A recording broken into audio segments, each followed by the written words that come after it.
Celtic Badass of the Week showcases a person of Celtic heritage each week.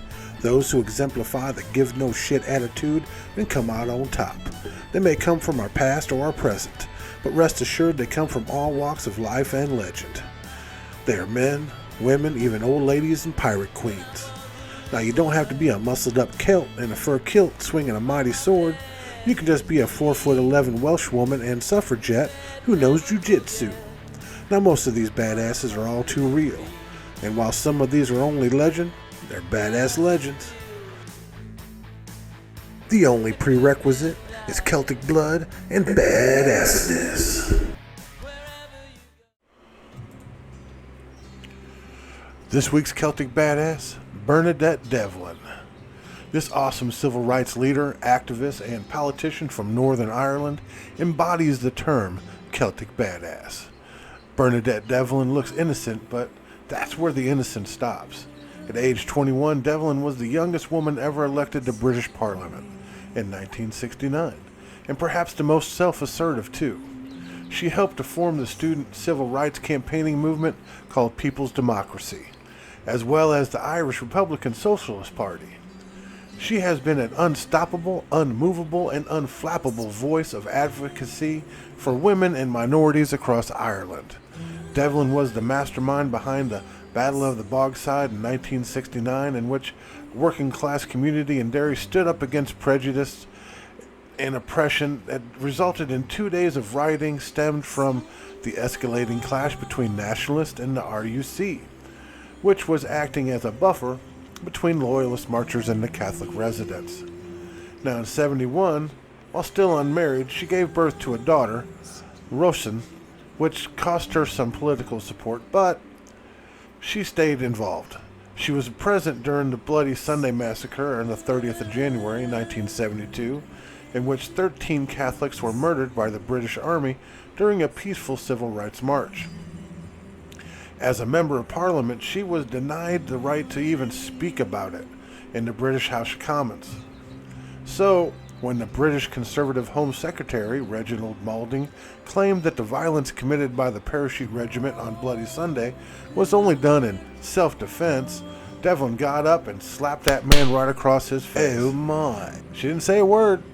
It was an assault which later became the subject of a title song called Slap by the band Chumbawamba. Now she married Michael McClaskey on her 26th birthday in 1973. This civil rights icon had forged a place for herself while helping millions to escape tyranny and oppression.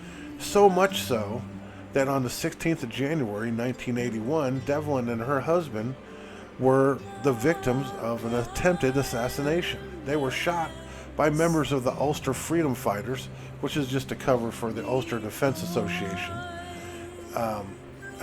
and a British Army patrol of the 3rd Battalion, their job was to keep an eye on the McClaskeys, just stood idly by and watched as the assassination took place. Now, it has been claimed that Devlin's assassination was ordered by the British authorities.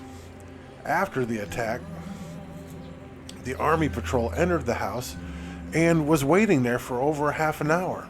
Devlin claimed that they said as much as they were waiting there for them to die. But being a stubborn Irish lass, she would not abide them that pleasure.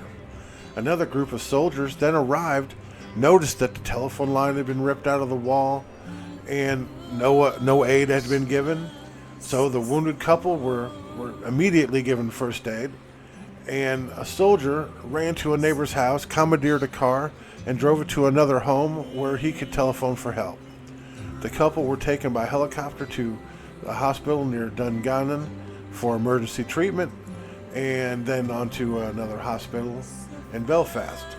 Miraculously, both survived, and Devlin, she was even more resolved to not be silenced. She has played a crucial role in the Republican involvement in the peace process in Northern Ireland. In a testament to her tenacity, Devlin said, "We were born into an unjust system, and we're just not prepared to grow old with it." She went on to play an important role in Irish politics, but the press seemed to always want to paint her and her associates as terrorists rather than civil rights leaders.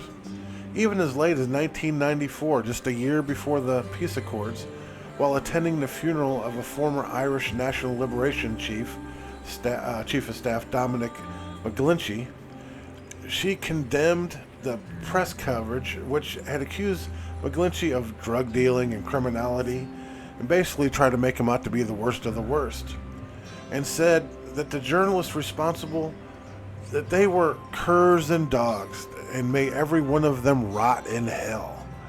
They have taken away Dominic McGlinchey's character, and they will stand judgment for it.